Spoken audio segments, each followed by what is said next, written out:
I'd like to welcome everybody to our seminar on the fate of the reset. As you know, that was a term that was coined by Joe Biden and then was picked up by Hillary Clinton, etc., to characterize what they hoped would be, at that point in 2009, a new U.S.-Russian relationship. And we're going to discuss the fate of the reset now that Vladimir Putin has returned to the presidency in Russia and Barack Obama has been reelected in the United States. I'm Carol Saivetz. I'm from the Security Studies program here at MIT, and I work on Russian foreign policy issues, particularly Russia in the Middle East, which is what I'm going to talk about, or Russia and the U.S. in the Middle East, and also Russian policy towards the other Soviet successor states. Let me introduce our speakers now so that there'll be some flow. Hold on. Okay. The first speaker today is going to be Jeffrey Mankoff, and he is currently the Deputy Director and Fellow with the CSIS, that's in Washington, Russia and Eurasia program. Before going to CSIS, I almost said CIS, which is, of course, our program. He was a Council on Foreign Relations International Affairs Fellow in the Bureau of European and Eurasian Affairs at the U.S. Department of State. From 2008 to 2010, he was the Associate Director of International Security Studies at Yale University and Adjunct Fellow for Russian Studies at the Council on Foreign Relations. He is the author of Russian Foreign Policy, The Return of Great Power Politics, which I'm using in my course, and is a frequent commentator on Russian and Eurasian affairs in a number of journals and things like that. He received his PhD and MPhil in diplomatic history, as well as his MA in political science from Yale, and his BA in International Studies and Russian from the University of Oklahoma. So he's going to be our first speaker. I will speak second. Then Matthew Ouimet is our third speaker. He is a senior analyst in the Office of Analysis for Russia and Eurasia at the U.S. Department of State, where his focus for the past decade has been Russian foreign policy towards Asia and the Pacific. He is a member of the department's Team Korea, an interdisciplinary group that examines Korean Peninsula developments from a variety of regional perspectives. Dr. Ouimet also served as the department's Director of Analytic Effectiveness, a position he was asked to create in the Bureau of Intelligence and Research in the State Department. He is the author of The Rise and Fall of the Brezhnev Doctrine in Soviet Foreign Policy. And our final speaker, should be known to this MIT audience, is Barry Posen, who is the Ford International Professor of Political Science at MIT and Director of the Security Studies program. He serves on the Executive Committee of Seminar 21, which looks forward-thinking about U.S. policy, and he's written 2 books, Inadvertent Escalation, Conventional War and Nuclear Risks, and The Sources of Military Doctrine. He is also the author of numerous articles, most recently in Foreign Affairs, which is actually why I asked him to participate in this. You've earned your way on. Huh? That explains it. Okay. And he's been a visiting fellow, visiting professor at any number of institutions and won all kinds of awards. And most recently, he was a visiting fellow at the John Sloan Dickey Center at Dartmouth College. And I neglected to announce that this seminar is sponsored by SSP, the Security Studies Program, the Center for International Studies, Skoltech, and MIT Russia. So we have a lot of sponsors here and a lot of people from different arms of the university. And Jeff, I'm going to ask you to go first. Okay. Thanks to all of you for coming out here on this Valentine's Day. How many of you are on dates? Come on, somebody. Yeah. That's my wife. Oh, it's your wife. So I was. Is this on? Is it okay? So I was asked to actually do 2 things today. One was to kind of set the stage for our other speakers, and the second was to talk about arms control. So I'm going to try and weave those 2 themes together to talk about where I see the future of the reset going with an eye towards the arms control relationship between Washington and Moscow. It's not accidental, as they would have said in the Soviet Union perhaps, that arms control played a significant role in the first part of the reset, in the U.S.-Russian relationship during President Obama's first term, and incidentally, during the presidential term of Dmitry Medvedev in Moscow. Nuclear reductions have been an important component of Obama's foreign policy approach more broadly. We heard this in the Prague speech that he gave in 2009. He mentioned it again in the State of the Union a couple of days ago. In fact, the one time that he referred to Russia in the State of the Union was in discussing his idea to push for deeper cuts in the nuclear arsenals of the two sides. So when we talk about the reset, or reset 1.0, I would argue that one of the central components of that, in fact, if you look at from the perspective of results, maybe the most successful pillar of reset 1.0 was in the arms control field. And I would say there are really two big pieces of that. One was the traditional disarmament agenda, which culminated in the passage of the new Starr agreement, under which the United States and Russia agreed to bring down their deployed nuclear weapons to 1,550 each, and reinstituted the verification procedures that had expired when the original Starr treaty lapsed. This was a very kind of traditional approach to arms control, and I would argue it reinforced the traditional framework of U.S.-Russia relations based on maintaining a strategic nuclear balance and deterrence. So these kind of Cold War era principles underpinning the relationship. The second big area in the arms control or nuclear field that animated the reset, or reset 1.0, was missile defense. This is also a relatively old idea, but one that was given new life under the Obama administration as a way to build cooperation with Russia. Really what the Obama administration was trying to do with its approach on missile defense was change the basic nature of the military security relationship between the United States and Russia. If we think about the back history of missile defense, going back to Ronald Reagan's Strategic Defense Initiative, and even going back further to the Nixon or the Johnson administration, this had always been about building a defense against the Soviet Union / Russia, which was part of a broader strategic agenda on the part of the United States that viewed European security fundamentally through the prism of defending Europe against Russia or the Soviet Union. But under the Obama administration's approach, missile defense was designed to be an element of cooperation between the United States and Russia and Europe, a mechanism for building a common framework for defending against outside threats. As we all know, the conversation on missile defense between Moscow and Washington didn't achieve the results that the Obama administration wanted. And I would argue there are a number of reasons why that was the case. One simply has to do with the fact that the two sides view the fundamental threat posed by third country nuclear weapons differently, specifically with regard to Iran. The United States views the Iranian nuclear and missile program as being a much greater threat to itself and to its own interests than Russia does, even if, as I would argue, Russia does not want to see Iran develop a nuclear weapon. We can talk about what the reasons for that are during the Q&A if you're interested. Another problem was reconciling existing commitments to NATO and to the NATO allies and the Obama administration's desire to reset or fundamentally reconfigure the strategic nuclear relationship with Russia. It's one thing for the United States to decide and argue that Russia no longer poses a threat and to seek to build a more cooperative relationship in the military security field.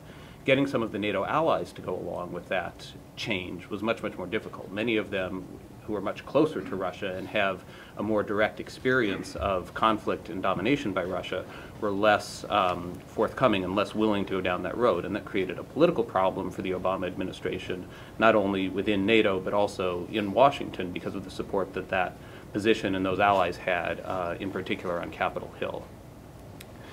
At the same time, in the U.S.-Russia track of the discussions on missile defense, there was a fundamental disagreement about how this cooperation was actually going to work.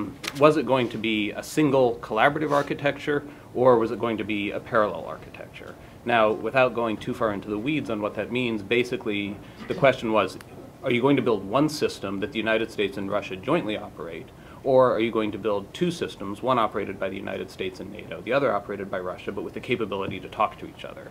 That the U.S. and Russia had fundamentally different ideas about how you do that, and that was a divide that was never bridged during the first Obama administration, during the period of Reset 1.0. And so the conversation on missile defense has, for the last several years, since 2009, really been more of a sticking point in the relationship between Moscow and Washington than an element of cooperation. Of course, a lot of this arguing about missile defense remains relatively theoretical. We don't even know if it's going to work. We also don't know if the money is going to be there to build it. So it's kind of a shadow play, having these arguments both within NATO and with Russia about missile defense. However, I would argue it's nevertheless important, and it's going to be important both for the future of the reset and for, or whatever you want to call it, the future of the bilateral relationship, let's say, and the future of the arms control agenda. And let me explain how I think that is.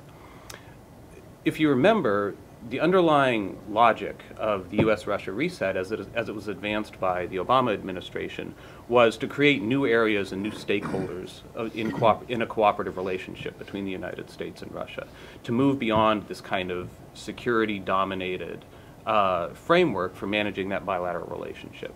And so some of the other concrete elements that you saw emerge in the bilateral context over the last 4 years have been in areas where traditionally there hasn't been a lot of U.S.-Russian cooperation.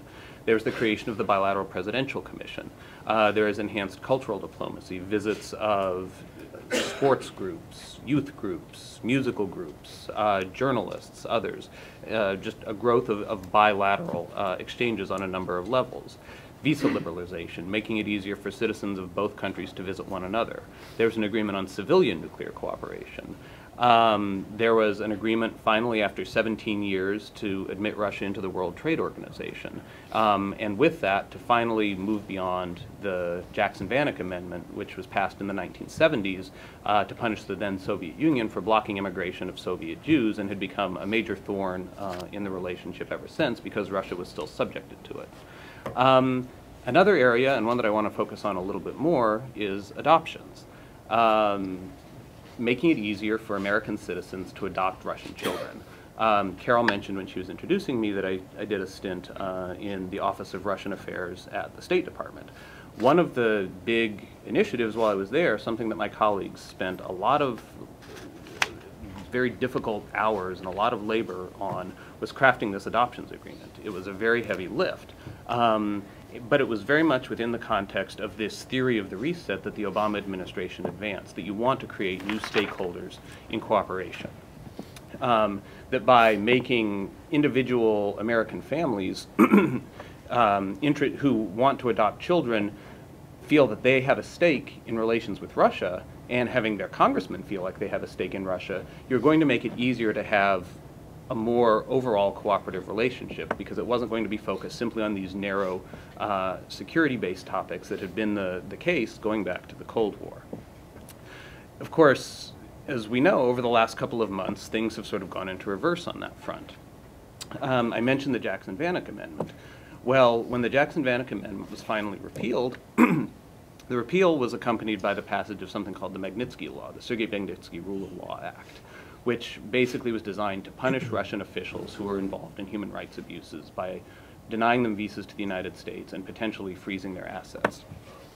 In response, Russia passed what was known as the Dima Yakovlev Law after a Russian orphan who was adopted by an American couple and subsequently died after being left in a hot car, the upshot of which was to make it all but impossible for Americans to adopt Russian children, even those who already were in the process of being adopted.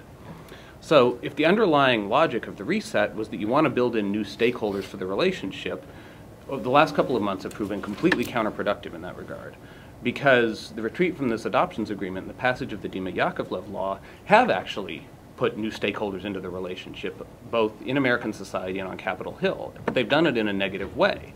So now you have lots of people who are interested in relations with Russia but are not at all interested in cooperation. They're very frustrated with the fact that these adoptions that have been in process for a long time now are being held up, and they blame, I would say rightly, the Russian government for impeding that process. So now you have a lot of people up in arms, making it more difficult to move ahead with further cooperative initiatives in the bilateral relationship. At the same time, you've had developments in Russia itself, which also make moving forward in a cooperative way more difficult. Russia faces more political uncertainty right now than it has in quite some time, beginning with the protests against the parliamentary elections at the end of 2011. There's been the emergence of a real, if not yet cohesive, but very deeply entrenched opposition to the existing Russian political system. It's inchoate at this point. It's unclear exactly what it's pushing for, though it is very clear what they're pushing against, which is the continuation of the rule of Vladimir Putin and the system that he's put in place over the last 12 years. As a result, the Putin administration has cracked down on the opposition and has used xenophobia and anti-Americanism in a kind of instrumental way, passing a law against so-called foreign agents, kicking out foreign NGOs, including USAID and others, making it much more difficult for civil society in the United States and Russia, or in Russia and any third country or second country, to cooperate. So that also is an impediment to having a kind of reset 2.0 moment. That's the bad news. The good news is that, I would argue, in the longer term perspective, there are a lot of major strategic issues, some of which we're going to hear about in a couple of minutes from the other panelists, where US and Russian interests, I think, largely coincide. And so the challenge facing Obama 2.0 is figuring out how you get from this moment of polarization and difficulty, this stagnation that we have in the bilateral relationship right now, in order to focus on the bigger picture. And once again, it looks like the first step in that process is going to be arms control. So back to arms control. Again, if you watch the State of the Union the other night, the one time that President Obama mentioned Russia in a speech that was generally light on discussions of foreign policy was talking about having another agreement to cut nuclear weapons. It was discussed by Vice President Biden in Munich a couple of weeks ago. Rose Gottemoeller, who's the State Department's point person on arms control, is in Moscow right now talking about this. And National Security Advisor Tom Donilon is going to be going over later this month. We're not entirely sure what the proposals are going to be, but by all indications, they're looking for another substantial cut to excuse me, the offensive arsenal of both sides, perhaps below 1,000 warheads each. Now this is both good and bad. It's going to be complicated, however. We've gotten, sorry, I'm really having a hard time with my voice. It's the caper chair. Yeah, it's the cold. For one thing, we've seen indications that Russia is less interested now in another round of cuts than it has been in the past.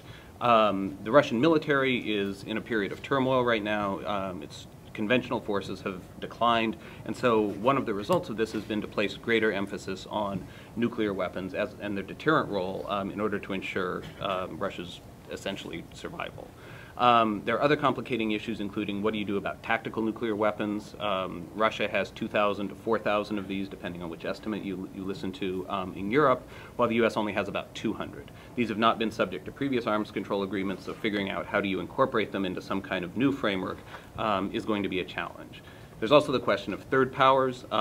China is a increasingly significant nuclear power, one that doesn't have a lot of transparency, so we don't know how many weapons it has, but I've heard estimates from people from within the Russian military who presumably would know about these things, that there may be as many as 900 warheads in the Chinese arsenal. So if the US and Russia are looking to cut their numbers to 1,000, that suddenly makes that smaller Chinese arsenal a serious player all of a sudden, and it complicates the idea of doing something like this bilaterally. So what does missile defense have to do with all of this? Well, I would argue, and I'm running out on time, so I'm going to be quick here. Missile defense is going to be a key part of any agreement. How remains to be seen. There was a very interesting piece in the Russian press this morning, actually, by Sergei Rogov, who's the head of the Institute for the United States and Canada at the Russian Academy of Sciences, and is often used as somebody to kind of float trial balloons on these areas. And Rogov's idea was, his comment was that the Kremlin understands that Obama's going to have a very difficult time getting another arms control agreement through the Senate, given the difficulty that he had with New START. Russia's been insisting on legally binding limits on missile defense. It's clear that's probably not going to happen. So Rogov's proposal is that if the United States agrees not to deploy its most advanced missiles and radar system in Eastern Europe, a kind of promise not to do this from the administration without congressional approval, Russia will be willing to drop its insistence on having legally binding guarantees, which could then lay the foundation for having some kind of compromise on the issue of missile defense. We'll see if that happens. In the big picture, I think what all this signals is that arms control, once again, is taking center stage as we try and figure out the way forward towards what we could call Reset 2.0. That's good if it means that we're actually going to have a reset 2.0, but I think it's unfortunate because it's an indication that some of those other areas in the relationship, some of the underlying ideas of reset 1.0, expanding the list of cooperative issues in the U.S.-Russia relationship, hasn't really succeeded. There are these other areas outside of arms control where I do think the relationship holds promise, where U.S. and Russian interests coincide, and it'll be interesting to see if Reset 2.0 can actually get us there, where we have agreement on some of these other issues, and I think the other panelists now will address some of those. Thank you very much. I've been asked, it applies to me, Matt, and Barry, that we speak from up here. Okay, so it's my turn. My job is to talk about the fate of the reset, or such as it is, in the Middle East. And I think that we can all agree from the outset that the Middle East seems to be one of those issue areas where the reset is foundering. Despite all the atmospherics, even before this last round of tit for tat that Jeff was just talking about with the Magnitsky bill and the adoptions, the ban on adoptions, there were clear disagreements between Russia and the United States over the Middle East. Just to give you a personal example, in, I guess it was February of 2010, I was invited to participate in a dialogue between U.S. and Russian experts about the Middle East. It was just as the Arab Spring was beginning. Tunisia had fallen and Mubarak was still in power. At that meeting, the key issue was the Israeli-Palestinian conflict. The Russians were very angry at the Netanyahu government over Israeli settlements policy, and they were watching with great trepidation what was happening in North Africa. By the time this dialogue group met less than a year later, of course, the upheavals had taken place in the Middle East, and the total conversation was about Iran and Syria. And obviously, there's less agreement there than there is on the Israeli-Palestinian conflict. And the PS to this story is that there has not yet been another meeting. And I think that's very telling that this has just not gone forward. And this was something that was supported by both governments. I think I should also start out by saying that it's very clear, and I think we need to understand this, that neither side, neither we nor the Russians, really has a major say, major control over events in the region. You know, during the Cold War, it was kind of like, well, the Soviets could control the Arabs, and we were dealing with Israel. None of that logic obtains today at all. So I think that we need to understand what the drivers are of Russian policy in the region. And in my view, they amount to 4 or 5 different issues. The first is what I call Putin's chip on his shoulder. I don't know how else to put it. This sense that Russia is not being respected, that it has lost the prestige that it had when it was one of the 2 co-equal superpowers 20 years ago. It's also, they learned a lesson in Libya. Let me put it that way. They learned that they were powerless to change U.S. policy once the United Nations Security Council resolution had been passed to do humanitarian assistance, and it became a policy of regime change and getting rid of Gaddafi. The second is that Russia really has, particularly in Libya and less so in Syria, has serious financial and economic stakes in what's going on. In Libya, they lost billions and billions of dollars worth of investment in oil and natural gas drilling and refining. And in Syria, there's some natural gas, but they're also concerned about the possible loss of the base that they have on the Mediterranean at Tartus. I also think that there are clear domestic implications of what's happening in the region. Jeff referred to the demonstrations after the Duma elections a year ago and the sort of anti-Putin sentiment that seems to be growing, at least in Moscow and St. Petersburg. And so if you think about the Middle East in that context, I think that there's a clear fear that this demonstration of people power, because after all, this was not something orchestrated by the United States or anybody else. These were people taking to the street to overthrow their own governments. And finally, I think that the Russians are terrified that as Islamist forces come to power in these countries, that too could have an impact on Russia. Remember, Russia's fighting its own Islamist insurgencies in the North Caucasus, Dagestan, Chechnya, etc.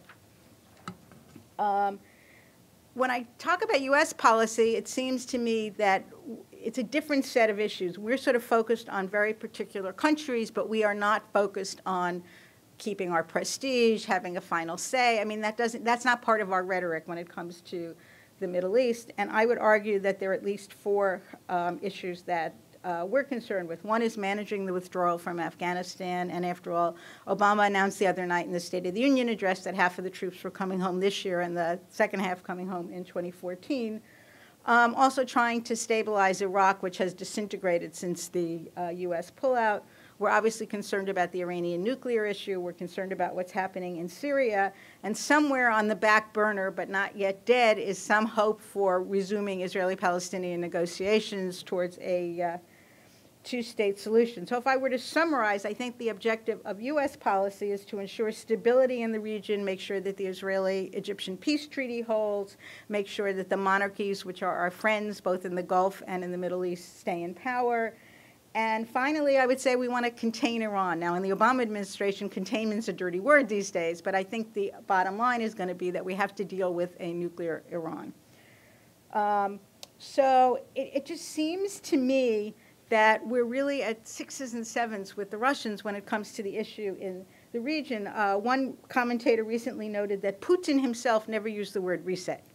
And I found that very interesting. That's not to say that he didn't support many of the policies that were implemented when Dmitry Medvedev was president, but I think that for a bunch of domestic reasons, his anti-American rhetoric has heated up. You know, the U.S. NGOs, democracy promotion organizations, are faulted for fomenting the trouble in Moscow particularly.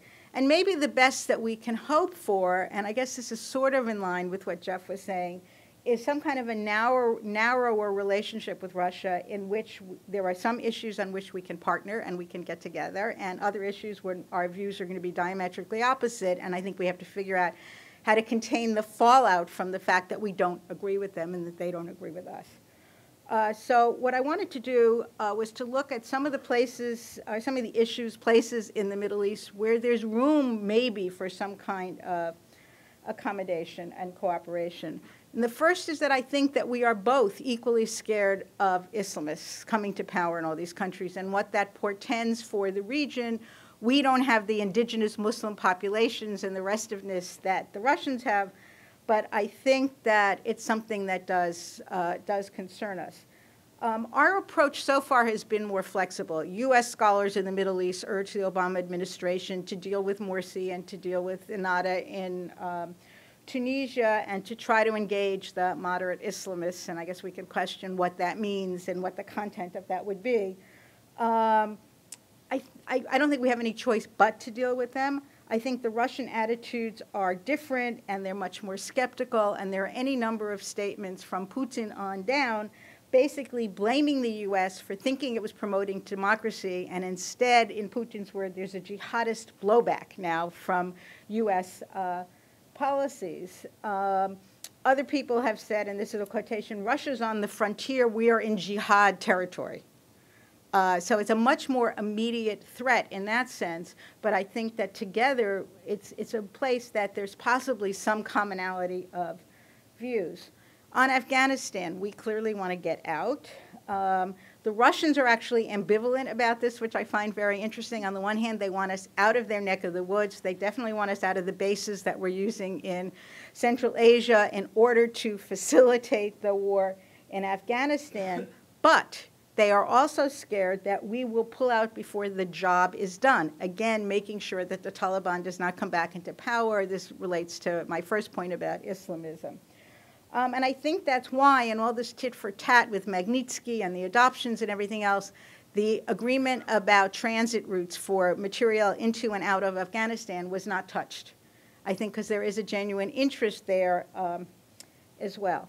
With regard to Iran, I'm also not so sure that our goals are different. Now, none of this is to say that working with the Russians or they with us is going to be very easy, but I think that there's some room for accommodation and maneuver in here. The Russians have made it very clear that they do not want Iran to acquire nuclear weapons. They have said so in so many words, and while they've watered down sanctions as they've been voted on at the United Nations, they've still voted for those resolutions. Most recently, Sergei Lavrov, the foreign minister, has urged the Iranians to stop enriching during the negotiation process. And you all know the negotiations are going to resume in Kazakhstan on February 26th, I think it is. When I've talked to people in Moscow about their views of the Iranian situation, I've been told repeatedly by any number of people working on these issues that they see Iran as a threat, but then the comma but is, but it's a much bigger threat for you, meaning that Iranian hostility is, of course, directed against the United States, but it's clear that they're very impatient with the Iranians, and they were impatient when the Iranians were dragging their feet about getting to a date and agreeing to a place and to this meeting in a couple of weeks. They also have a clear economic stake in continuing to have a good relationship with Tehran.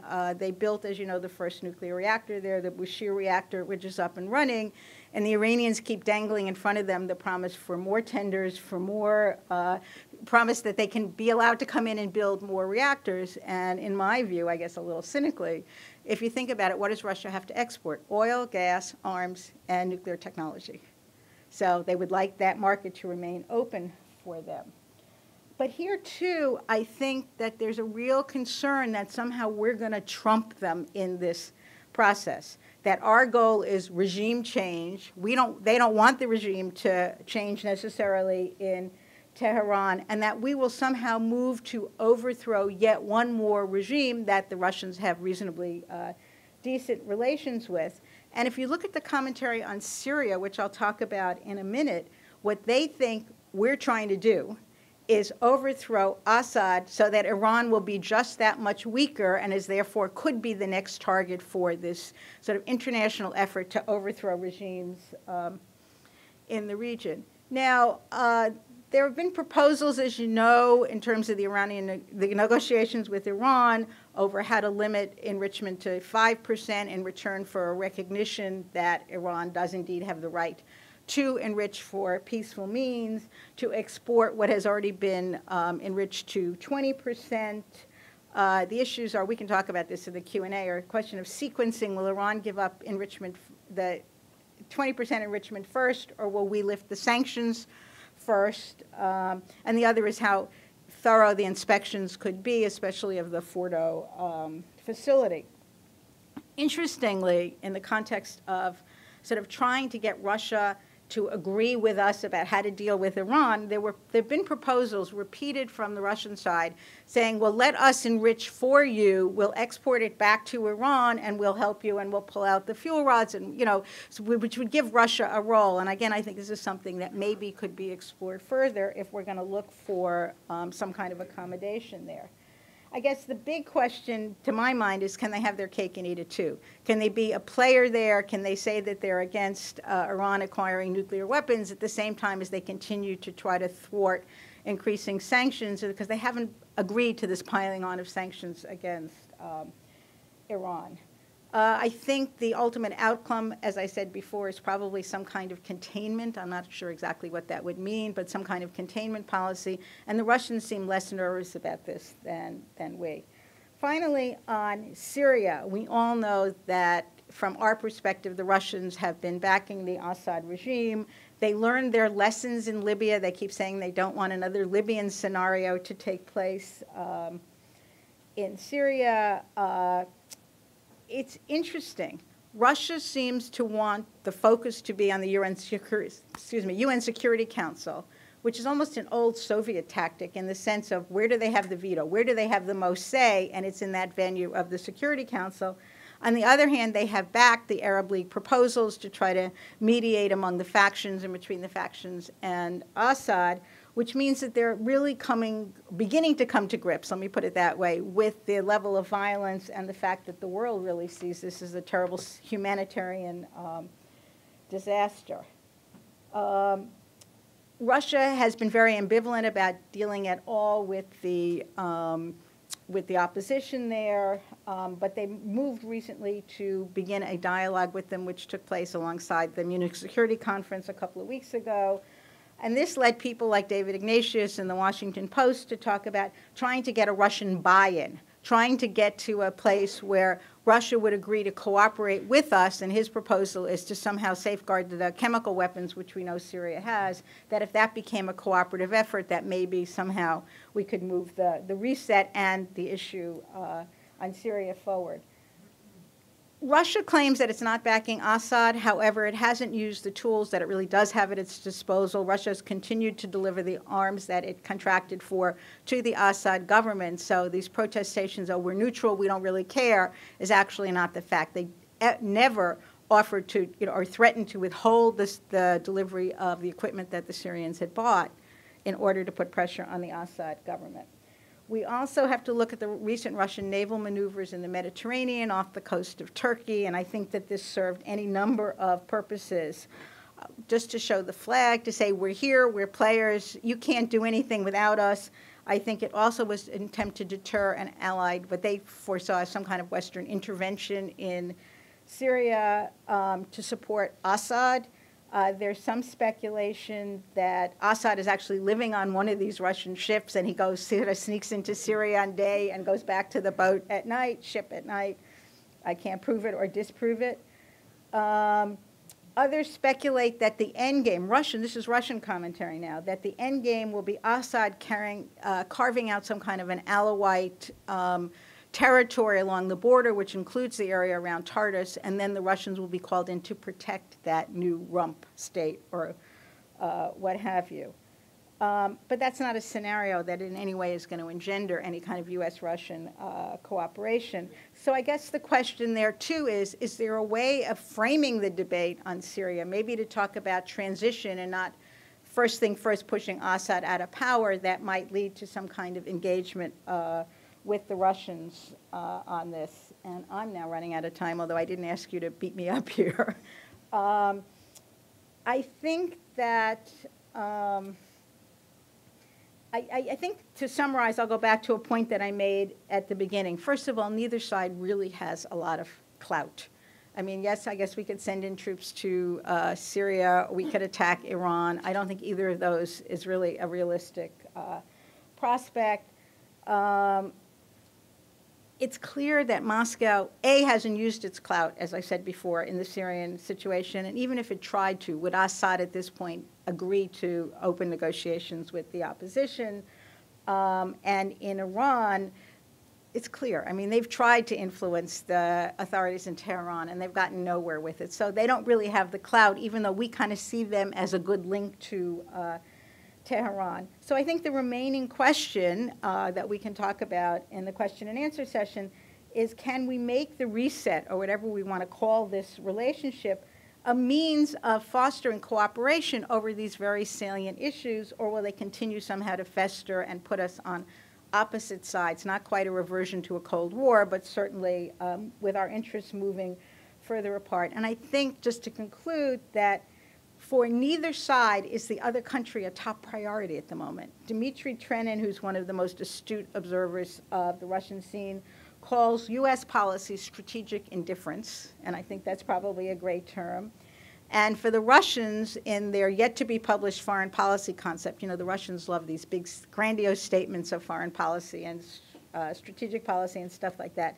The United States is a distant third on their list of priorities, the first one being the former states of the Soviet Union, and I'll stop there. Matt.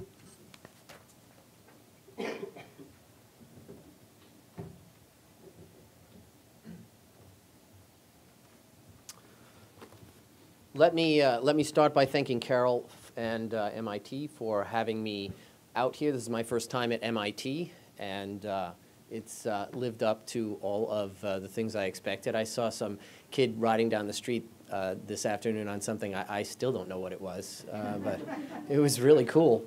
And let me also offer the standard disclaimer that my views are my views and not the views of the U.S. government, of the State Department, or of the bureau where I work. I have been asked to address the question of the overlap of U.S. and Russian interests in Asia, East Asia, South Asia, and Southeast Asia. Carol already addressed a little bit of what I was going to say about Afghanistan, so that makes things a little bit simpler. And so off we go. Let's see. The 2012 APEC summit in Vladivostok was among Russia's most anticipated diplomatic events of the past decade. It was billed for years as both symbolic of and instrumental to Russia's return to the Pacific, its very own pivot to Asia. It is still too early to predict the long-term impact of the summit, and many observers caution that Russia's engagement of Asia lags far behind its claim of a decisive return. I don't dismiss this prospect. However, I would like to make two fundamental points today with these remarks. First, I would like to draw attention to the fact that Russia's rediscovery of Asia started nearly a decade ago, and not as some sort of a Johnny-come-lately response to the U.S. pivot to Asia. Second, I would like to suggest that while the United States features in Russia's Asian calculus, both positively and negatively, it does not define that calculus. While U.S. initiatives in Asia will usually elicit a response, and often a defensive one, from Moscow, Russia's Asian initiatives are not simply reflexive. Though the United States may be the world's last remaining indispensable nation, we do not set the tempo and call the tune for everyone else, certainly not the Russians. Mistrust on both sides continues to dog the heels of our bilateral relationship, and it affects our interaction in Asia as well. However, some of our most important cooperation in the past 20 years has occurred in Asia. And so the diplomat in me sees hope for the future, just as Jeff had suggested, and a foundation for regional stability, even in the many challenges that our relationship faces at present. So I mentioned that was the beginning of my canned remarks. So now I'm going to go off record a bit here. So what I want to look at first is just quickly look at the origin of Russia's turn to Asia. Really, Russia began its return to Asia in the mid-1990s as a function of the population outflow and economic collapse that was happening in the Russian Far East. You can read about this in a number of excellent works that have been written on the subject. Fiona Hill's work and Cliff Gaddy's work on Siberia, and Judith Thornton's work on the Russian Far East. But all of these have chronicled a massive outflow of population from this area and the subsequent collapse of the economy there.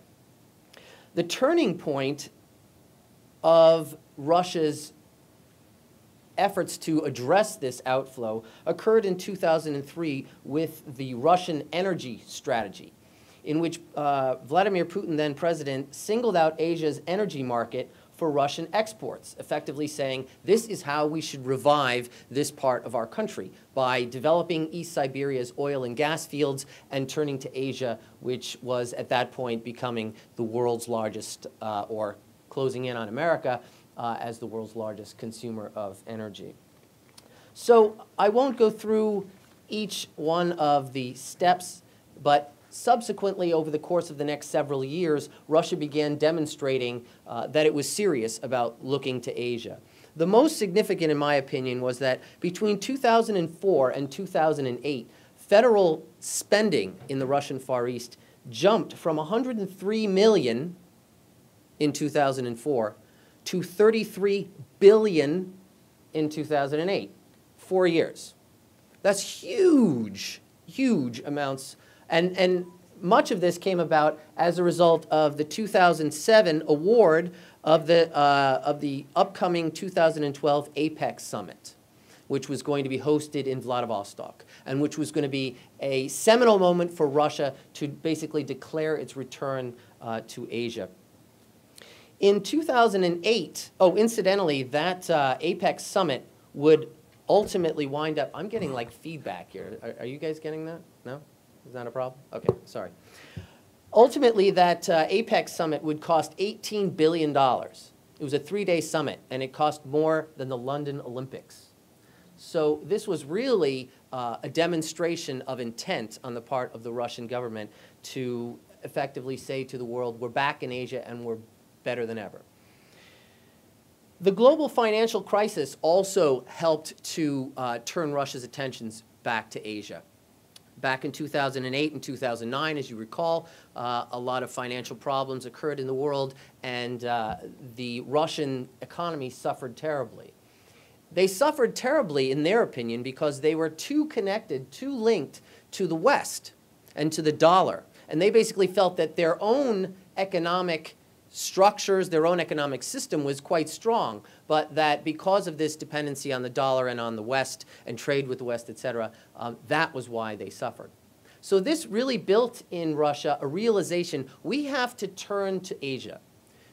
This turn that had begun in 2003 with the energy strategy and subsequently with all the money that was being poured into Vladivostok for the 2012 APEC summit really started to make sense in the light of the economic financial crisis. Lavrov, Foreign Minister Lavrov, told a collection of Russian ambassadors that come once a year to Moscow for a meeting that in 2009 he said that closer ties with Asia are a matter of national survival for Russia. President Medvedev, just a couple of months later, speaking in Singapore, said that the development of Siberia and the Russian Far East was Russia's highest priority. Now, people will stop you when you say things like this and say, wait a minute, look at the static figures on Russia's trade with Asia. They're still well behind Russia's trade with Europe. Look at the static influence that Russia has presently in Asia. They're a bit player compared to countries like China, Japan, South Korea, etc.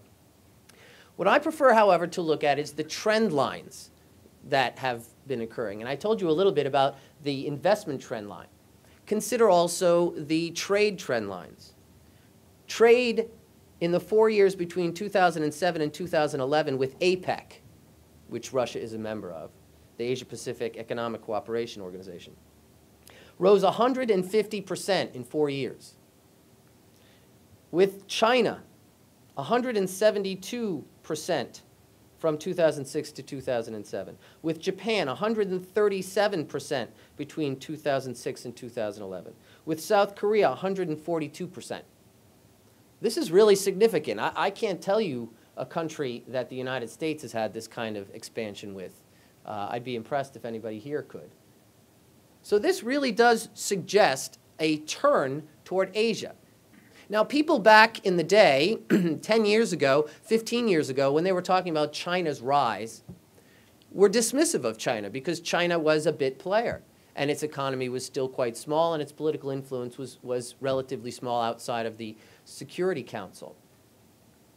And every time they would make, 15% growth or 10% growth, people would say, yeah, but 10% of a buck is $1.10. But, who's laughing now? Okay, so this has a way of snowballing if you're taking it seriously and you keep having these rates of growth. Okay, so I think I've made my point on that, and I'm running out my time. So what I want to do is I want to look at some of the political initiatives that the Russians have undertaken in Asia and how they've overlapped or challenged the United States. If you're going to talk about challenging the United States, the first thing you have to talk about is Russia's partnership with China, which causes American policymakers no end of concern. That is, incidentally, the last comment I'm going to make about Russia or about American foreign policy, because I'm under strict limitations. So the point, though, here is that there are quite a few in the United States, academics, critics, observers, who will argue that basically the Russian and Chinese partnership exists for one reason only, and that is to blunt the United States, to challenge our initiatives. This is nonsense. This relationship exists because of its own logic. And the logic of that relationship actually does lead to contentious relations with the United States. But if you look at the fact that the relationship with China began improving in the mid-1980s, and that improvement of relations has continued uninterrupted ever since, while the United States and Russia have gone up and down and up and down, you don't actually see the ups and downs in the U.S.-Russian relationship really creating any serious problems in the Sino-Russian relationship, which suggests that there is an internal logic here. So what are the interests that tie them together? Well, some have argued that this is an axis of convenience, that these interests are actually temporary. I would argue that they are quite enduring. What are they? Well, first of all, the two countries came together initially to de-escalate their border because their mutual border was very highly armed, as you all know, during the split after the 1960s. There were the fights on Damansky Island in the late 60s, and you had all of this military equipment along the border. Well, during the 1990s, a lot of measures were introduced to de-escalate the military crisis, and Dmitry Trenin, who Carol mentioned, has suggested that job one for Russian foreign policy, don't upset China, because this is the most likely and serious strategic challenge or threat to Russia's existence, frankly. So maintaining a good security relationship with China is a very enduring relationship for Russia. Economically, these two governments are quite compatible. China is Russia's single largest trading partner since 2008. Their trade, I mentioned earlier that it had gone up. Well, the full measure of it is that since 1999, trade is up 800% between 1999 and 2008, eightfold. China is, let me see one more statistic here. Their trade is right now $80 billion, which once again, compared to China's trade with the United States, is relatively modest. But again, it's up eightfold since 1999. That's quite a trend line, right? What if that continues? So Western confrontation has created problems that have prompted both of these countries to work together against the United States in a number of places. What does that confrontation look like? Well, each faces Western condemnation for a poor record on democracy and human rights.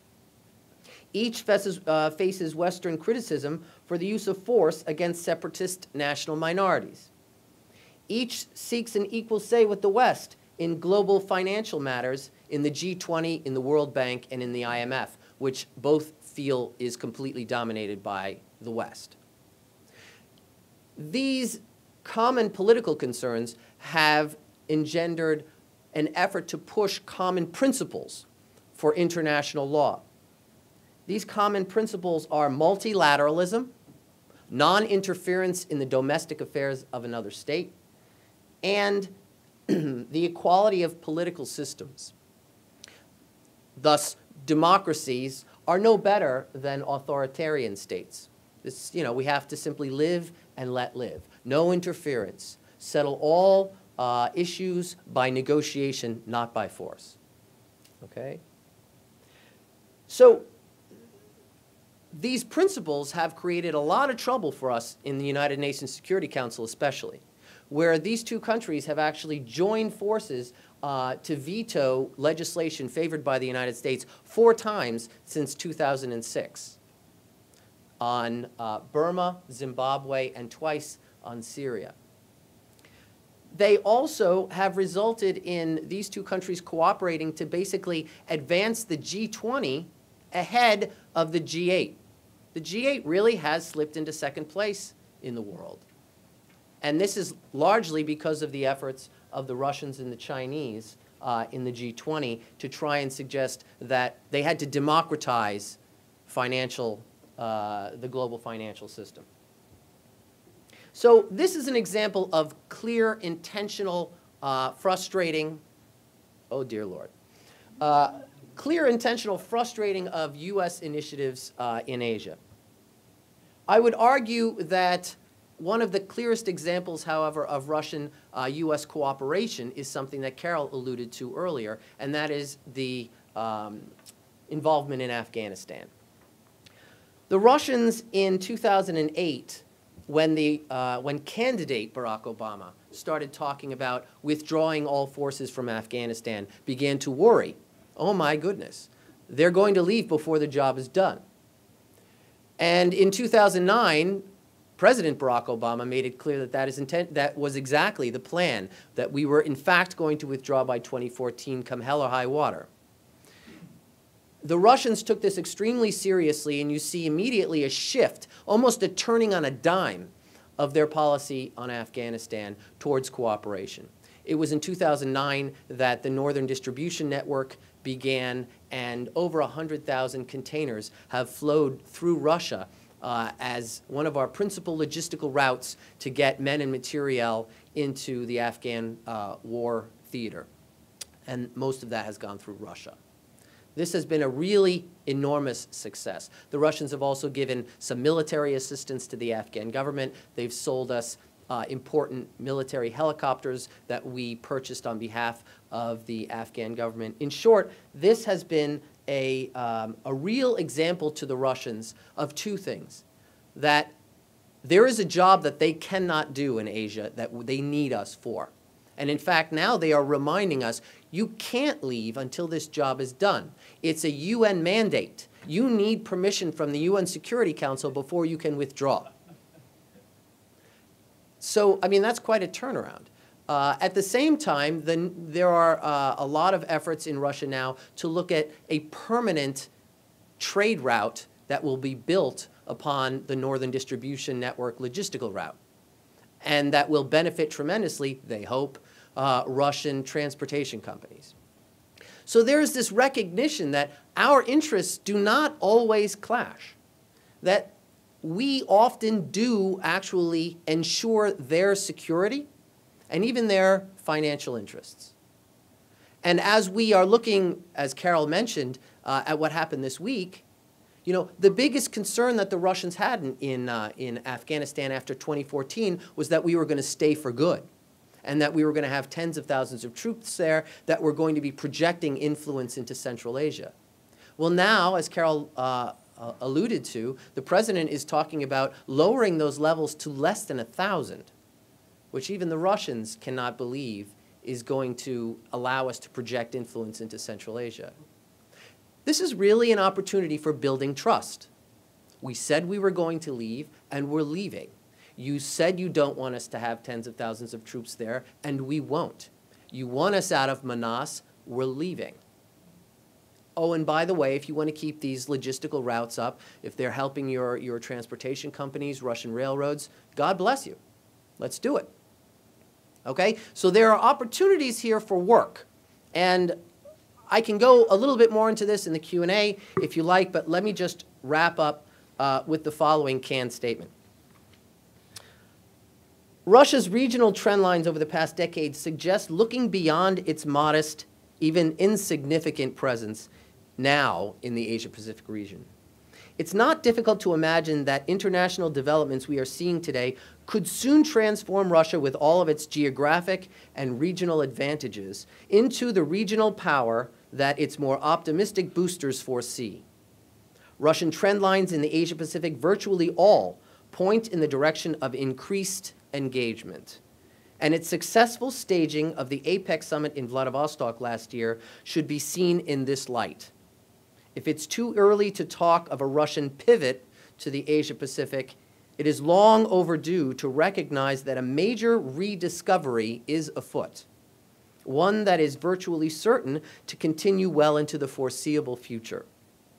While mutual suspicions continue to cause trouble for U.S.-Russian relations in general, Asia has been a place where the two countries have worked cooperatively and with mutual benefit in a number of places, most notably Afghanistan. There's a foundation of trust that's available in this region if both sides choose to recognize it, and more than one area where our interests overlap. Much will depend on the future of U.S. relations with Russia's most important Asian partner, China, since efforts to split one from the other are unlikely to succeed in the foreseeable future. If Russia is to succeed in its decade-long effort to plug into Asia's powerful economic engine, it will have to find some way to avoid choosing between Beijing and Washington, and of pursuing mutual benefits rather than tactical victories. Thank you.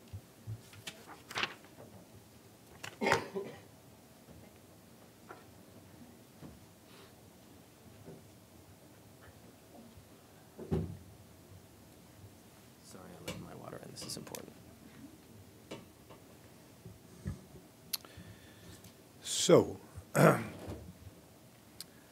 in the interest of time, I'm going to try and compress this, but let me just give.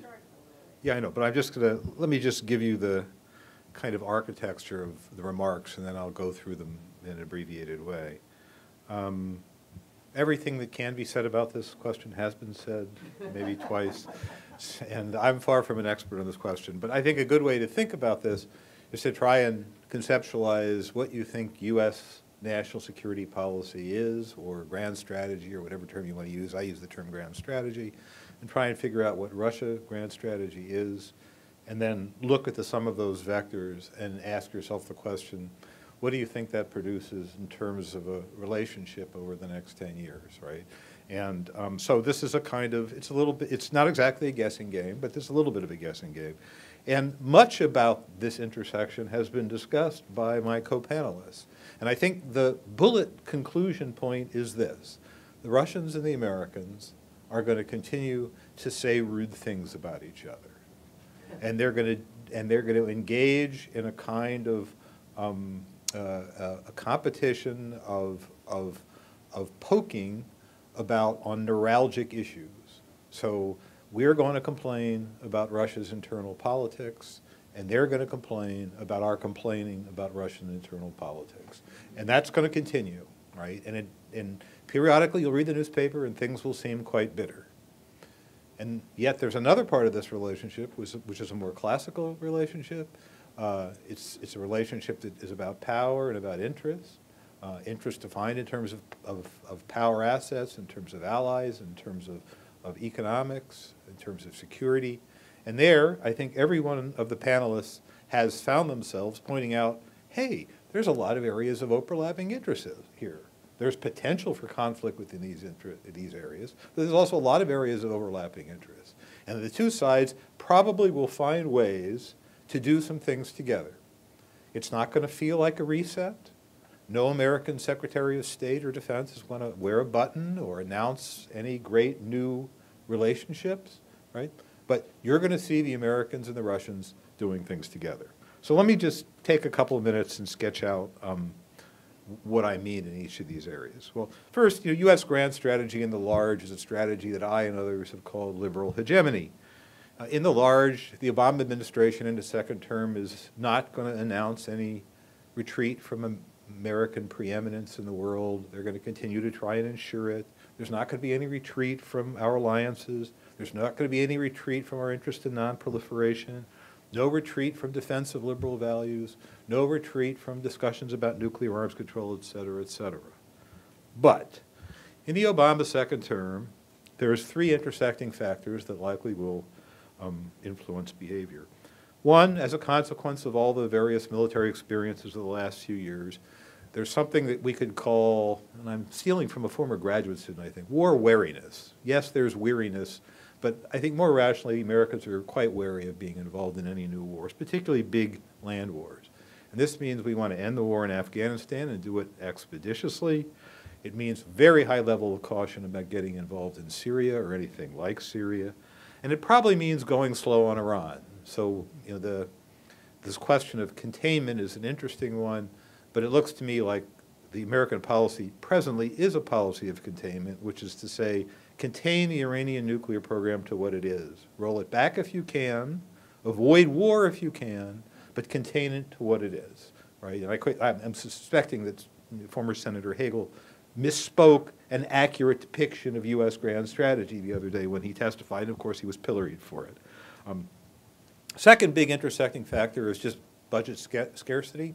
Money is tight, and this means cutting the U.S. defense budget. This is going to mean cutting some capabilities. It means avoiding new commitments on the order of Iraq, things that have potential price tags we now know in the hundreds of billions of dollars. This also means moving military resources from less threatened regions to more threatened regions and keeping the less threatened regions quiet, right? And then third, there are the issues that are on the agenda and you can't get away from them. We're not going to be able to turn off the Iran nuclear issue, even if we wanted to. Our friends, the Israelis, won't let us. It means paying close attention to a China that's getting sharper elbows. As its power grows, its elbows get sharper. pretty common in international politics. And it also means we have to pay attention to North Korea just because North Korea is North Korea, right? And they're not going to let us not, right? So what this means is, against the backdrop of war weariness and resource scarcity, other projects are going to be diminished. And I think a big project that's going to be diminished, I think, is Europe. We're going to take assets out of Europe. We're going to want to avoid new problems in Europe. I think this is an area where maybe there's not a potential for Russian-U.S. cooperation, but this nuclear arms control issue, about which the Russians are quite neuralgic, having to do with the NATO missile defense efforts, I think the Russians and the Americans, they won't agree on anything, but they will agree not to push. I think the Americans can have a go-slow policy here for the reasons that were mentioned. Money is tight. This ballistic missile defense system is a bit speculative. There's no special hurry to get it done. It's a NATO project, which means there's 27 different ways for it to end up going slow, and people will keep it alive rhetorically. So I think you can turn it off, or turn it down, let's put it that way, as a way of keeping the Russians happy. And of course, the U.S. and the Europeans have a new Pacific project to worry about. As you saw the paper this way, we're to talk trade now. That's all we're going to talk about. And this conveniently takes the spotlight off security issues altogether. We're talking about trade. That's our love. All right, now what about the Russians? Well, for old-fashioned realist reasons, and for reasons that have to do with the peculiar character of the Russian regime, which has been commented upon here, they have old-fashioned realist interest in restoring Russian power. This would be true even if it weren't this regime. But this regime in particular is, these are power people. I mean, they come from the security apparatus. And I think it's fair to say that they've identified their own rule with restoring Russian power, and Russian power with their own rules. So they've got a kind of a good self-licking ice cream cone of an argument. So rebuilding Russian power, what do they need? Well, they need high energy prices. It's good for them. I think somewhere someone said they need $120 a barrel, right? I don't know if this is true or not, but I saw it somewhere. They want to sell weapons. They're good at that. They want a secure nuclear second strike capability because that's the coin of the realm for being a superpower. And by the way, their nuclear systems have been sufficiently ramshackle in recent years that it may be true that, at least in theory, they don't really have a secure second strike capability, which puts some limits on strategic arms control. They want to suppress internal dissent because they think internal dissent makes them look weak abroad. They also want to suppress internal dissent because they want to keep controlling things, because that's the way they are in this regime. How do they do that? They cater to Russian nationalism with a muscular foreign policy. They want to suppress politicized Islam abroad because they think it creates problems at home. And they want to disconnect Russian internal liberalizing forces from Western assistance, and in general oppose Western interventions on liberal grounds to overthrow illiberal regimes, because they're an illiberal regime. They don't like to look bad. And then finally, they want to prove to the U.S. and the rest that they're strong enough that its interests, Russia's interests, must be taken into account. And this translates into a certain amount of obstructionism on Western projects. And the cards they have, the few cards they have to play to use for obstructionism, they play, and they use them pretty well.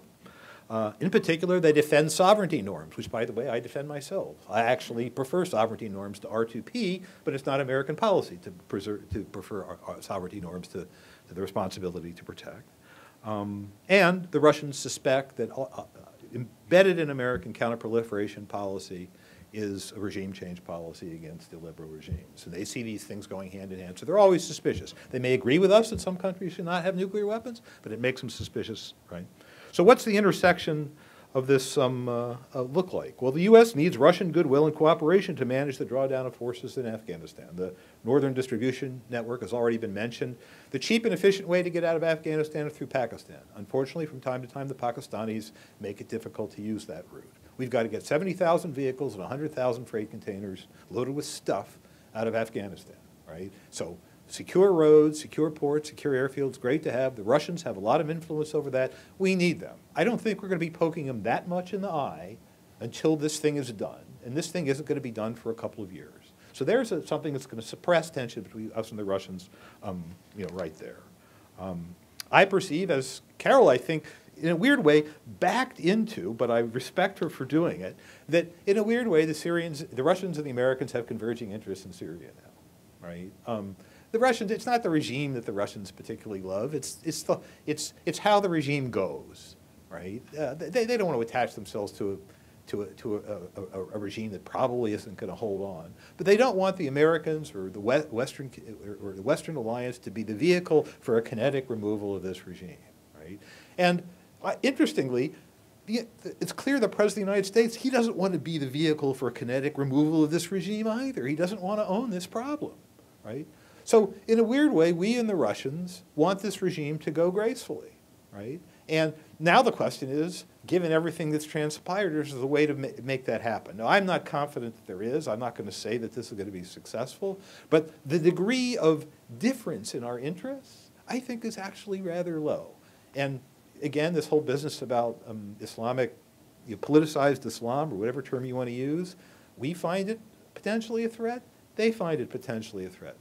We don't agree on how to dampen that threat down, but sometimes we do, right? So again, there's scope for cooperation. Europe, I already mentioned, I think the regional missile defense thing is just going to be kind of held in abeyance, suppressed. We're not going to agree to go forward. We're not going to agree to go backward. We're just going to kind of kick up dust, and this is what I think is going to happen. And then finally, superpower nuclear arms control, strategic missiles. I actually don't think any more is going to happen. I'm sure the president would like to do it, but I think many people in the Congress are against it.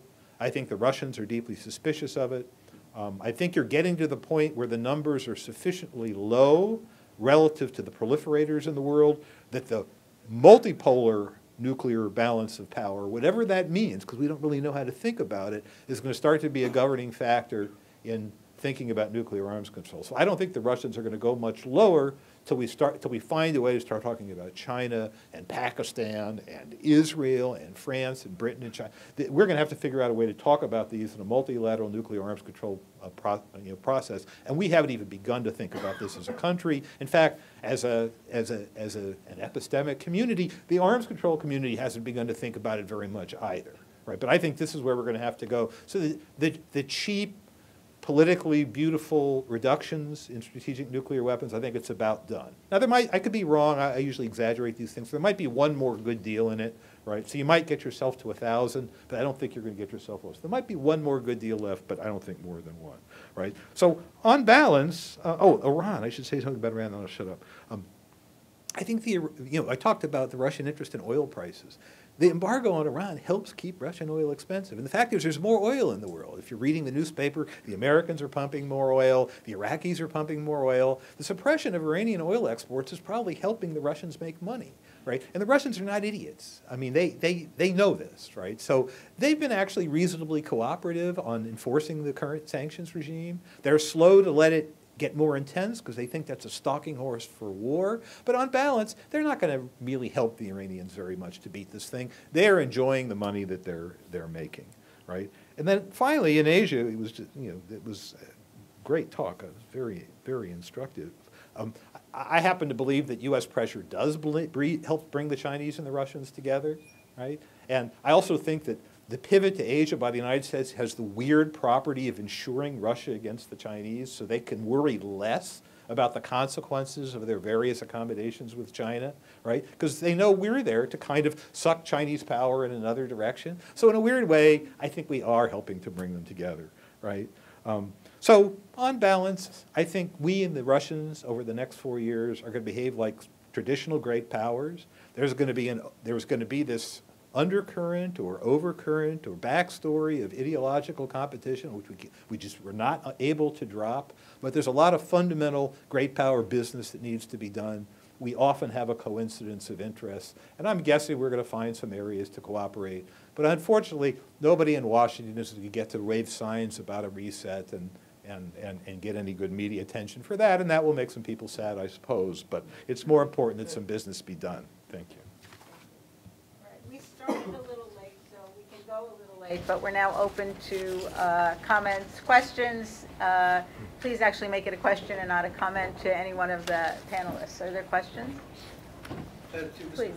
What on earth did they spend $18 billion on? Who?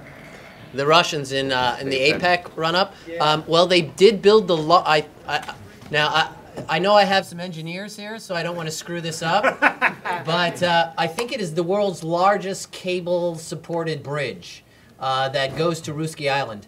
And the place where it was held, Ruski Island, there was nothing there, absolutely nothing there. It was a wasteland. And now there's like, you know, hotels and they're going to turn it into a branch of the local university.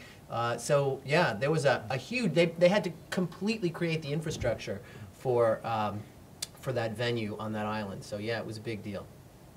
Oh, and the airport was they built a whole new road out to the airport. Anyway. Presumably some of the money also ended up in like Cypriot. Oh yes, and a lot of the money wound up in people's pockets. Yeah, That's sorry. a good point. Yeah. Always. Yeah. Any other questions? Please. Yeah, I was just going to ask you. You have to go to the mic, please. I was just wondering what your thoughts are on international trade and also economic development in Russia, because I think a few of us here are working on the Skolkovo program, and I just wondered what your thoughts are on how all of the things that you're working on might impact that. Do you want to start? You all are looking at me. You know anything? I mean, that. None of us is an economist. Right. You should preface that. You know, Russia is finally in the WTO. It took a really long time for them to get there because, more than anything, there was a lot of political opposition within the Russian elite to adopting WTO standards. You know, energy, which is Russia's major export, isn't covered by WTO rules, and so the argument was basically that you were going to liberalize the Russian market that would then be flooded by all kinds of products from outside that would put Russian industrial companies out of business, and there wouldn't be any corresponding benefit for Russia in terms of access to other markets, because most of what Russia sells to other markets isn't covered by the WTO. Now, that's mostly, you know, sectoral opposition from oligarchs, many of whom are politically very well connected and have a lot to lose. The Peterson Institute for International Economics did a study about a year ago on the overall impact of WTO accession on the Russian economy, and I don't remember the number off the top of my head, but they found that the percentage increase in Russian GDP over the course of a decade or two was going to be huge. And I wish I could remember, even though it's sort of the ballpark number for what that was, but it was quite a large number. So I would encourage you to go look for that report. Now, you know, in terms of what that means in foreign policy terms, you know, I think there's an interest in the United States in having a Russia that is engaged in the global economy and that is bound by global rules. The next big push is going to be to get Russia into the OECD, the Organization for Economic Cooperation and Development, which is kind of the club of rich economies and has even more stringent rules. The Russians recently signed up for the Anti-Bribery Convention that's a part of that. I mean, you know, yeah, right. We'll see how that goes. You know, on Skolkovo, I'd be very interested to hear, you know, your perspective on this if you're working on it. One of the things that's been interesting is that since Putin has come back to the Kremlin, there's been a lot less emphasis on Skolkovo. I was in Russia for the Valdai Club meetings, which is this big sort of Kremlin-sponsored dog and pony show that they do every year. It was a couple of months ago, I guess, and I'd also been there the previous year when Medvedev was still president, and when it was Medvedev, they had executives from Skolkovo come. They made a big sort of presentation about how this was going to be a driver for the transition to the Russian innovation economy, and on and on and on. This year, when Putin was president, the word Skolkovo didn't come up the entire week we were there. There was this kind of sense that, you know, this was a project that was associated with Medvedev, and Medvedev was yesterday's man, and we're not going to talk about it.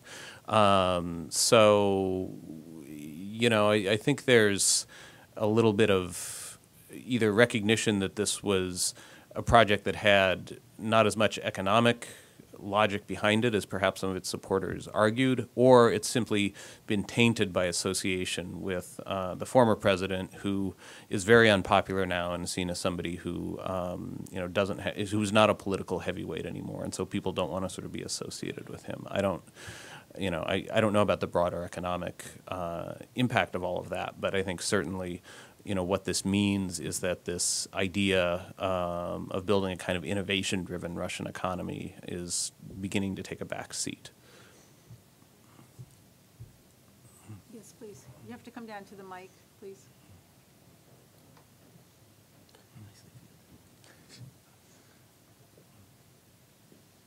Hi. Yes, the question I have is for Dr. Ouimet. I enjoyed your talk very much, but when you spoke about South Asia, I was expecting to hear about India, because I know that Russia had a very good connection with India as well, culturally and I guess politically as well, As a matter of fact, one of our previous prime ministers, was, I think, died while he was Shastri, Lal Bahadur Shastri, when he was visiting. So if you could, kindly say a little bit. And another general question for all of you is that what is my background is philosophy, feminist theory, English literature. So the question is when all these treaties are made and, what happens in the United Nations, the negotiation. And I think one of you mentioned also that we need to resolve everything through negotiation. And yes, that should happen always. But what is the guiding principle? I mean, do you folks follow, or these politicians, they follow, what is the underlying philosophical principle that is normally, pursued or followed? So if you could slightly, address that, because I heard that in Professor Posen's speech a little bit, that nuances. So thank you. Well, thanks for the question about India. It's actually one of the sections here, and I'll pay you afterwards for bringing it up, that I didn't get to. But, let me just say quickly that India is a curious case in which our interests definitely overlap. Back in 2008, the U.S.-India Civil Nuclear Agreement basically opened the door for Russian firms to become openly involved in the provision of nuclear construction and nuclear materials to India.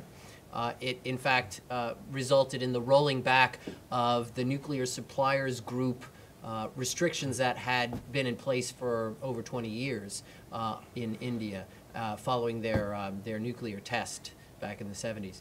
So the Russians had in fact been cooperating with the Indians on the sides, but they had to make all kinds of convoluted explanations for why they were permitted to do this within the context of the NSG guidelines. Really, basically what they were saying things like, well, the Tarapur reactors were contracted before the NSG blocks came up, therefore we are obliged by business etiquette to continue building this nuclear reactor. Or they would say, well, the Tarapur reactor is going to be dangerous if it doesn't have new fuel in it, so that's the excuse they use for putting fuel in it not once but twice while the NSG blocks were still up. Well, in any case, by the time that the U.S.-India Civil Nuclear Agreement came into place in 2008, the Russians had built up this thriving nuclear relationship with a country that the rest of the world couldn't deal with. And when the NSG raised its blocks after that, in 2009, I think it was, essentially the Russians were Johnny on the spot, ready to pick up some contracts. And they thought that they were going to get the jump on the rest of the world's nuclear contractors. In fact, the Indians were more savvy than that. They gave the Russians some contracts, but they also reserved some for the French and for the United States as well, who are, some of the leading nuclear engineers in the world.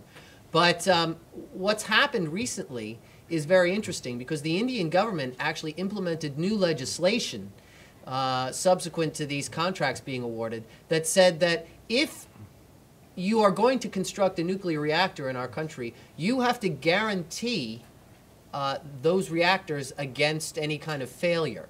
And if there is failure, you have to pay for the cleanup and all the damages that occur. Now, of course, this was in the wake of Fukushima Daiichi, and sort of everybody looked at this that was actually constructing these things and said, we're not building there, forget about it.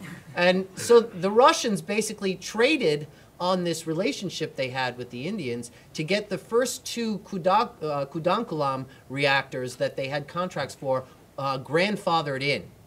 So they don't actually have to guarantee these two reactors. And they're trying to get the third and fourth reactors grandfathered as well, but the Indians are balking at this. Well, in short, all the other nuclear countries are still trying to assess whether it's even worth going into India at this point, despite the fact that the Indians want to build a lot of nuclear reactors, because this new legislation is really scary for everyone. But the Russians did, because they had this established relationship, and because the United States made it possible for them to now act in the full light of day, they did profit handsomely from it. So it's one of those places where the U.S. and Russia are actually competing. I mean, their companies are still competing for contracts, but the actions of the United States made it possible for the Russians to make a whole lot more money. Barry, do you want to talk about? No, I just observed that the Russians still have a very energetic or profitable arms sales relationship with India, which is kind of interesting in the context of the Russian relationship with China, because what it tells you is the Russians are, they are acting as a great power in a multipolar world. So they've got different oars in the water, right? And if the Indians are building up their military power, the Indians tend to be somewhat cagey. They don't necessarily say, we're really worried about the Chinese, or we're really worried about this. But it's clear they're trying to improve their own power position on a kind of slow and steady basis, and the Russians are in a way are partners in this process. So this and the Americans have the same interests, right? And we often talk or have these fantasies that India is going to be our cat's paw vis-a-vis China, which the Indians are not going to do. But the Indians are interested in having a high level of strategic autonomy, and the Russians, in the end, are helping them get that autonomy, right? So this is, again, like in the nuclear area, this is another area where the Americans and the Russians kind of have a coincidence of interest, and it's somewhat driven, I think, by the rise of China, having an insurance policy vis-a-vis China's rise. Elizabeth, did you want to? So I'll take a quick question. I was interested particularly in this question of the $18 billion in Vladivostok. Made me think, of course, of Putin recently firing the vice in the Olympics in Sochi, and he's going after Serdyukov. He's saying they're going to try and raise their standard from being 118th on the transparency to 20th in the global transparency. I was wondering if people at the State Department and in the policy community are thinking that may affect U.S. relations. Are they taking it seriously, or do they think this is just more rhetoric on the part of the Putin administration? Certainly the attempt to find boogeymen, and I think it's the response to the protests, is to say, look, we are cracking down on corruption. Is that going to have an effect on the reset? It's human. Hard to know. I am not sure that there's an answer to that. I mean, I'm very cynical. Personally, I'm very cynical. I think Serdyukov did things that nobody liked, and therefore, and there was pressure against him from the old-style military leaders, and so the reform seems to be on hold, if not being pushed back. Putin is allegedly sitting on, what is it, $40 billion of his own or something, taken from, garnered through deals with Gazprom and stuff like that. I can't see them cracking down that way. I think one interesting element is this bill that's working its way through the Duma about not allowing Russian officials to own property and have bank accounts abroad, because so many of these characters have, God knows how much money stashed away in Cyprus and elsewhere, have homes in the south of France, kids go to school in Western Europe. Is he going to be able to push that through, or is there going to be some kind of backlash against him because these people have enjoyed their perks and ability to travel and everything else?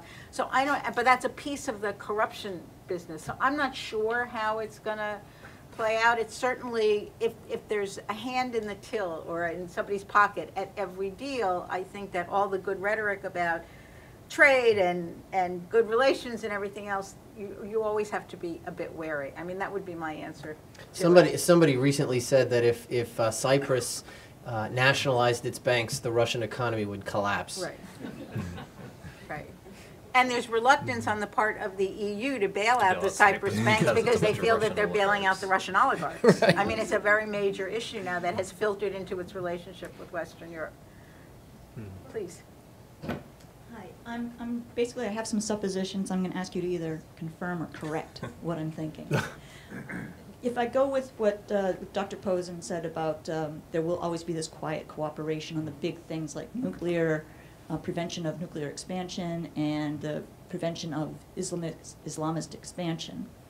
And then we look at the Russians generally hold their cards pretty close to their chest. So public statements by Lavrov and Medved saying Asia is it is more for a public audience, not necessarily what they're saying in the Kremlin. And what Mr. Mankoff said about the World Trade Organization. Now we know the anti-Magnitsky law and the Dima law and has gotten an awful lot of press lately, but it doesn't cause a lot of economic pain to the actual regimes either way. You know, 56 families got really ticked off that they couldn't adopt their kids, but it wasn't anybody in Washington, D.C. You know, and the anti-Magnitsky, the Magnitsky law, well, it's upsetting to those Silovikis who are enjoying the perks. It really doesn't hurt the Russian economy so much. In fact, it probably hurts the American economy more in what we're doing with our trade.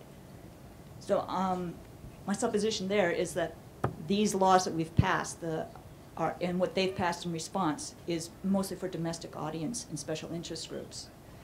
The Magnitsky law being for the Russophobes, and the Dima law being primarily for, well, since it was written by the Duma before Putin even read it, you know, it was just to make Putin feel good and the Russians feel good that we're not going to put up with this American crap. So I guess I have three suppositions in there. Okay. You want Sure. Okay, so let me take a stab at this. On the last of those, both of these laws were mainly for domestic consumption. I think you're right. You know, the Obama administration, I think it ended up tying itself in knots over the Magnitsky law because it was against it before it was for it, and then it was for it before it was against it. I think it took them a while to sort of figure out a clear message on this, but eventually they decided that it was coming down the pike anyway, and politically it just wasn't wise to get out in front, to stand in front of that truck. So they signed off on it with, I think, not very much enthusiasm. And the Dima Yakovlev law was a direct response to that. On the question of the economic impact of both of these pieces of legislation, I would also agree that I think it's liable to be relatively insignificant. But I guess, and stop me if I've got these suppositions mixed up, I think the political impact of both of them is fairly substantial, at least in the short run. You're right, only 56 families or whatever it is in the United States are affected by the ban on adoptions. But those 56 families have representatives in Congress whom they can call to raise a stink about this. I mean, there's very rarely any political capital in Washington for saying good things about or speaking up in favor of cooperation with the Russians. That's just kind of the way it is. Whereas there is political hay to be made from getting up on the soapbox and making a big stink about whatever it is the Russians are doing. And I think this is a good opportunity for people in Congress, people in the press, people in the NGO community who want to really make a point to make it, and that creates complications in the bilateral relationship, and it does that because.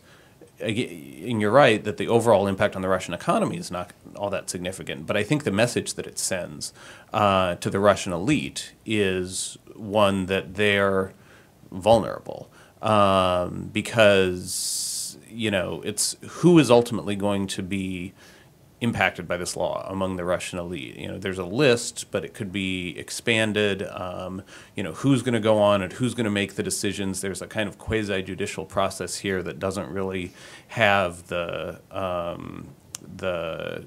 kind kind of, I guess what we would call rule of law protections that a normal judicial process would have, and that was one of the arguments, why this was a bad piece of legislation in the first place. But, it's about visa bans. It also potentially could involve asset freezing. Although, again, figuring out how to do that in a way that's consistent with legal safeguards is going to be a nightmare.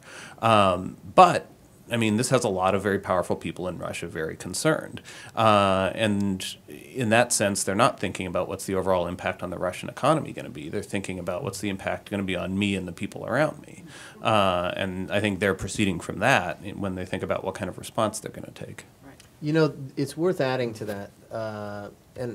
Excuse me, but this is not what I do on a professional basis. It's just from being around it that I know these things. So I may not have all the details correct, but I would encourage you to look at the details of U.S. adoptions in Russia since the since the early 1990s. Because I think that the United States has, that families in the United States have adopted something on the order of 6,000 children from Russia, which is, I think, geometrically more adoptions than Russians have made themselves. And so what this means is that the main source of relief for homeless children and children without parents in Russia has been shut down. Now, what kind of economic impact does that have on a country? What kind of sociological impact does that have on a country? There's been blowback for the Russian government on this because there have been lawmakers who have said this was a huge mistake. We should not have done this. That's sort of a Part B question. It does seem like a stupid law for the Duma to have Yeah, they forward took without even square aim at their feet and blew them off. and didn't even, without checking through the Kremlin's like, is this a good idea? Because it just gives the West more to say. They're evil Russians. They hate their children. Yeah, it really was poorly conceived. Right.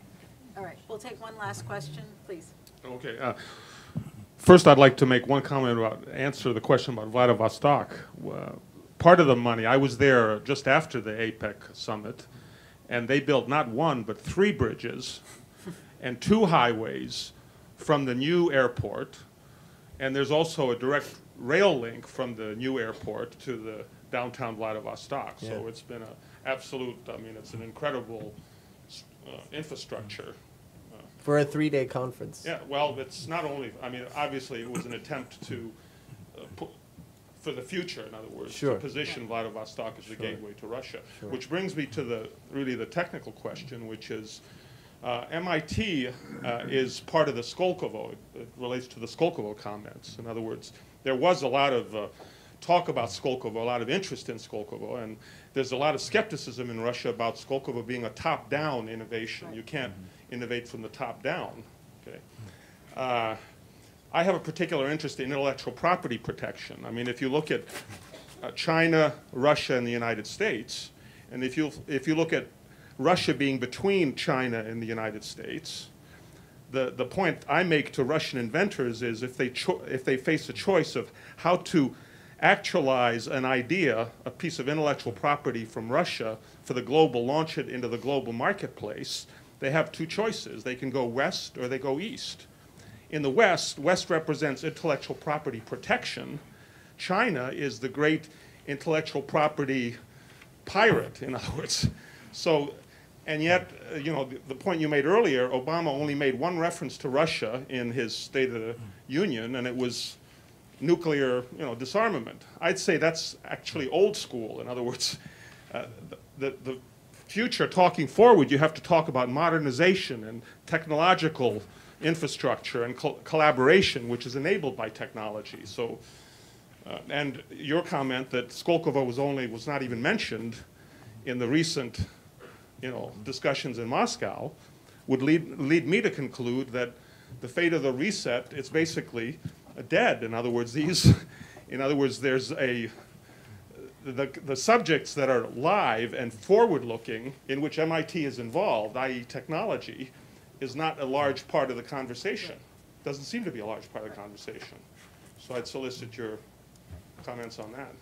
Well, I think that's right. I think that the reset is being defined not so much in terms of the civil society stuff and the people-to-people stuff, which was the hope initially, but as Jeff talked about, but I think that it's now being defined, what's left of it is being defined in terms of more classical strategy, more classical power balances and things like that, and as Barry said, and I don't think that, I don't see them moving forward anytime soon in terms of a grassroots, innovative economy in any way, shape, or form. If Skolkovo could take off, it might spread.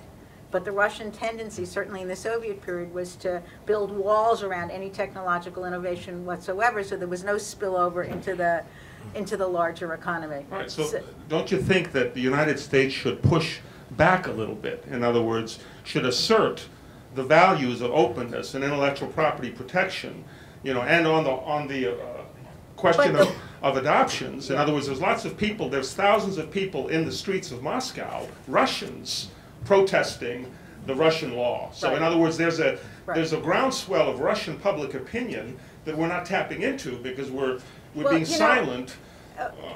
Okay, I have a couple of responses to that, and I don't mean to monopolize this, but I think we should sort of begin to wrap it up. I think there are dangers to public diplomacy. So for us to tap into the street demonstrations in Moscow, the anti-Putin sentiment will only be seen as one more sign that we are trying to overthrow the Putin government.